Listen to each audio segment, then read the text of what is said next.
now we have an artist who's had 32 #1 singles, 4.5 million albums sold. Let's welcome Jeremy Camp. Okay, well, I can't even believe it's May, okay? Because I've been in quarantine forever. For real, yeah. I feel you. It's like I don't even know what day of the week it is half the time. I'm like, oh, it's Saturday. Okay, cool. Yeah, like, and that was the thing about your guys' movie, because it came out the weekend kind of before all this happened. So yeah, it was definitely a head scratcher for sure. I feel like felt like I was starring in my own like kind of apocalyptic science fiction movie, and so coming out, in the midst of all that, like we went in Wednesday night for the Nashville premiere, and when we went into it, everything was clicking and it was great, and we came out of that, and the news had just hit that the NBA had shut down the season. It was Tom Hanks had contracted the virus, and it was being looked at as a pandemic now. And we were just like, what just happened? And then it happened really, really quickly from there. And so, we had our first #1 Friday, actually beat the Pixar movie on Friday. And then by Monday, the theaters were starting to shut down. And so, we, it was a definitely kind of surreal experience, but we just tried to kind of take a minute, catch our breath, and be like, you can't control this kind of stuff. And people need hope more than ever right now. And so Lionsgate was able to work out a way to kind of do the video on demand release early. And that was very helpful to getting the story out to the fans so they could watch it in the safety of their homes. But it's definitely been an interesting season for the industry as a whole. So it's changed a lot. I know, it's pretty crazy. I mean, as a filmmaker, I'm sure you would have never imagined that. And that's a story that you can tell for a long time, because it's like nothing else in history. I mean, the box office has never been closed. So Your first weekend, it opened at 3,000 theaters or something, right? Yeah, it was 3,000 theaters. And like, even in the midst of the whole thing, we still, had a really great weekend with the film. But then, we didn't know if the theaters were going to stay open longer. And then all of a sudden the next week they were closing them down. So I told my wife, I said, I think that I just made the history books with our film, just not in the way that I expected. And so, but it's one of those things you're remember for the rest of your life. I think, at first it was definitely a struggle to kind of figure out how do you adjust. And I think the whole industry was trying to figure that out, and still are, how do we kind of reopen things? But for people that make films like we do, and like Movieguide loves to promote, of stories for the family, stories of hope, people are craving hope more than ever. And, after this was all over, people started resonating and responding positively to the hope message in a whole different way. And I told somebody I work with, I was like, I feel like hope just got a little bit more attractive. And people are craving that kind of story now, that optimistic story. And so I think it's an opportunity for films like this to kind of stand out. Yeah, and the story is actually about sickness, and that's what we're, going through, and everybody's kind of worried about right now. But it's saying that God has our back no matter what, and we can have hope in Him. So talk a little bit more about that. Yeah, I still believe, for the people that don't know it, is a true story of Christian singer Jeremy Camp and his love relationship with his first wife, Melissa. They were college sweethearts, have an amazing, compelling love story. But in the midst of that, she found out that she had terminal cancer. And so he decided to still marry her. And it's a beautiful love story, but really kind of asking the question of, where is God in hard circumstances? Where is He in the disappointments of life? And I think people are craving the answer to that question right now. And ultimately for them, it was an eternal perspective that kind of gave them hope of that there's beauty in even the pain, and that the suffering is not wasted. And if one life is changed, it's worth it. And there's a beautiful moment with Gary Sinise's character. He plays Jeremy's father in the story, where Jeremy finally asked him, Dad, how come all these disappointments happen? What do you do with this stuff? And he says to his son, son, it's not, my life is full, not in spite of the disappointments, but because of them. And so I think it's a story that's very relevant right now, and I think it's a beautifully entertaining story that's worth the watch. But I think it has a lot to say. And I think that kind of storyline of pain is something that they've, a lot of theologians have gone over in books and trying to figure out the problem of pain. So I think it probably was really interesting for the actors who weren't Christian that are on your set. Did you have any, really good conversations with the actors that were kind of thinking about that? Yeah, I think, several of the actors on this one were people of faith or Christians. I think, and it was really cool to see them kind of tap into that in a way that they hadn't been able to do in anything they had done before. But in every one of our films, we like to work with good actors. And so we work with actors whether they're Christians or not. But the cool thing is to see people have to wrestle with the material that they're portraying and then be able to say, how do I find a place that I believe this as a character? And they have to ask a lot of questions about what does it mean to be redeemed and to be a Christian. And there's beautiful conversations that come out of that. The person I was most proud of in the whole experience, though, was KJ Apa.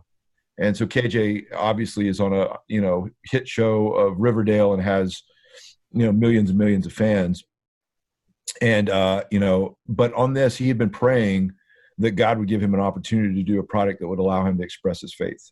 Wow. And so when we tagged him to say, okay, he's the one we're looking at, we didn't know that. But we found out secondhand that he was thrilled at the opportunity to do that. And through every part of it, he really pushed and pushed and pushed to try to make it authentically Jeremy and also authentically a real life faith, and didn't take the easy way out. And so I've never been more proud of two actors as him and Britt Robertson. They were just amazing in this film, and I thought they made the faith very believable.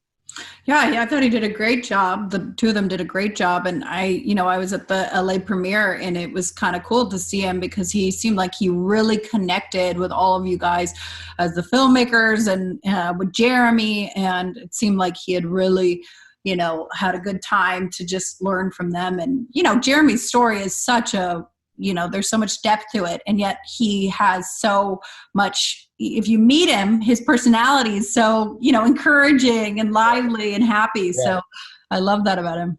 Yeah, it was cool to see the two of them connect. Yeah. We always, this is, we've done 3 real life stories, biopics. And, so it's always a privilege when you can connect a real life person to the person that's playing them in the film, and they can really form a genuine friendship. And, it happened on Woodlawn with Tony Nathan and Caleb Castile. It happened on Imagine with Bart Millard and John Michael Finley. And on this one with Jeremy and KJ, it was a special connection the two of them had. One of the most beautiful moments, though, was a moment that ended up on KJ's Instagram, but where we'd just done the scene where he's broken down crying in the rain after running and trying to figure out how to deal with what happened. And he was really kind of pouring himself into this moment, and we got this beautiful shot, and he got done and was trying to compose himself. And as he walked off, I looked down the street, and Jeremy and Adrian had pulled him to the side and put their arms around him, and they were praying for him. And it was this gorgeous moment that just authentically, organically happened. But to see that it was a team effort between him and Jeremy, and I feel like he captured Jeremy, the essence of who Jeremy really is. And that took a lot of work on his part. And just they had an authentic friendship that was cool to watch. So it sounds like Jeremy was on the set a lot then. Yeah, I mean, he and Adrian, we always have an open invitation. And I'd been through it before with Bart, that, there's painful parts of the story that we try our best to paint an accurate portrait. In fact, some of the moments in the film are word for word what Jeremy said in his interview happened. Wow. So, the moment where she kind of wakes up on her hospital bed and said, "I'm healed, you have to believe me," that was word for word. And so when he saw it, he got rattled, and he's like, "Oh my gosh, I need a minute." And I gave him permission that along the way, if anything hits too close to home, you can walk off the set and it's not going to hurt my feelings. just go take a minute for you.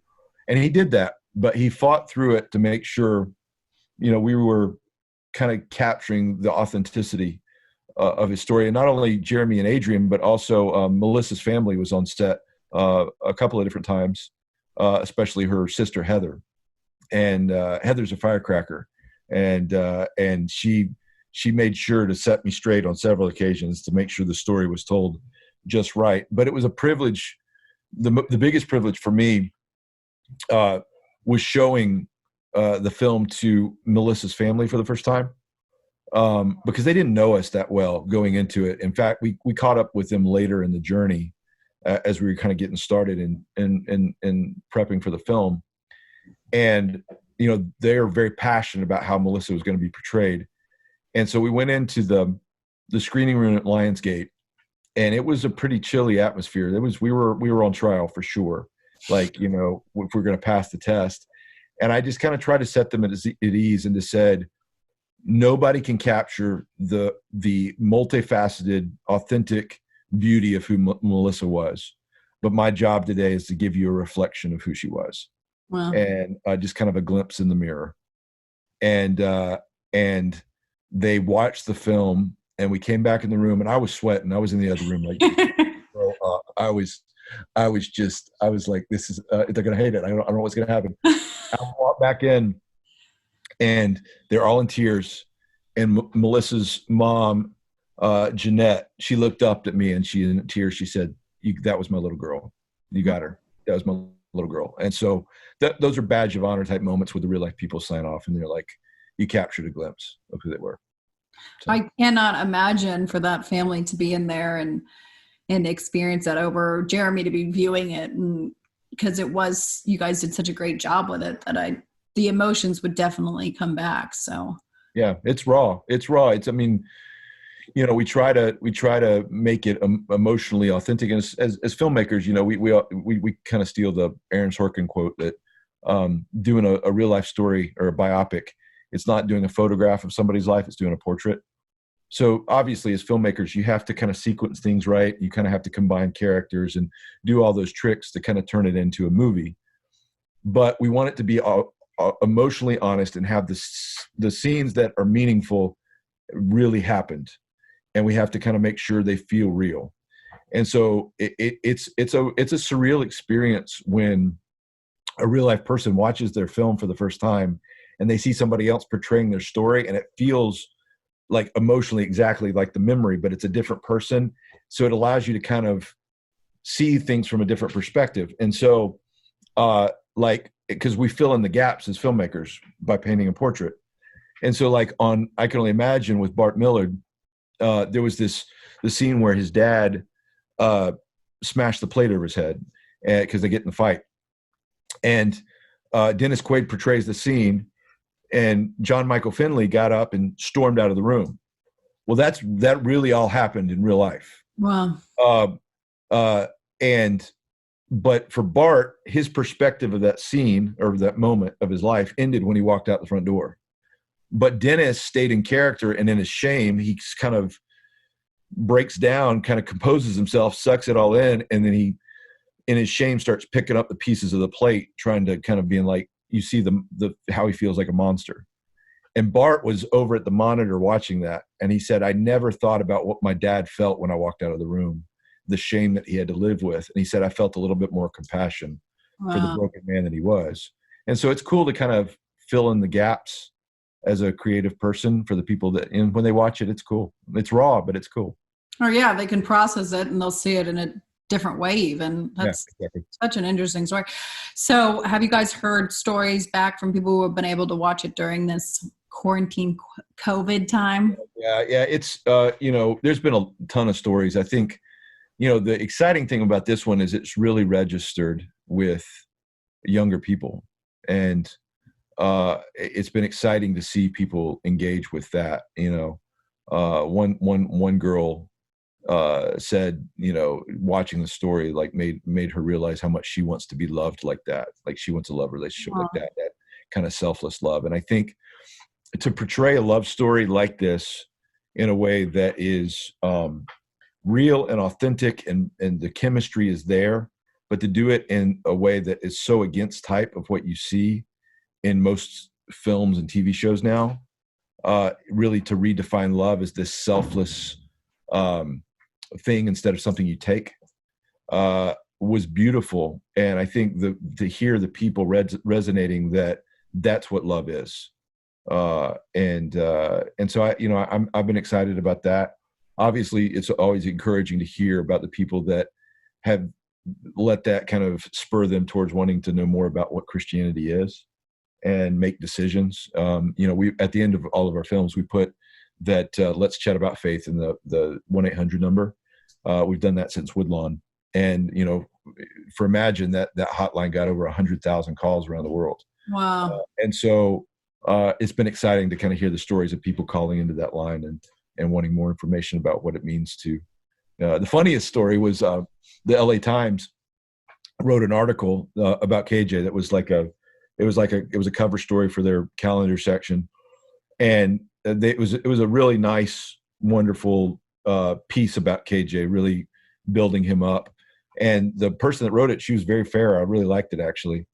But at the end, they said, this film is really well packaged and well acted and kind of seems even keeled, where it's not really pushing an agenda. But if you look at the last phone number they put on the screen, you go to that let's chat about faith, it says, and then she lays it out. She's like, if you were born with a desire to know their creator God, and we're because of sin, we're separated, and we can only have a relationship through him, through Jesus Christ, and print it out. And so I texted, and then they asked Jeremy Camp, is this really what you're about? He's like, that's absolutely what we're about. And so I texted him. I was like, hey, the LA Times just shared the gospel for you. And so it was kind of cool for that to happen.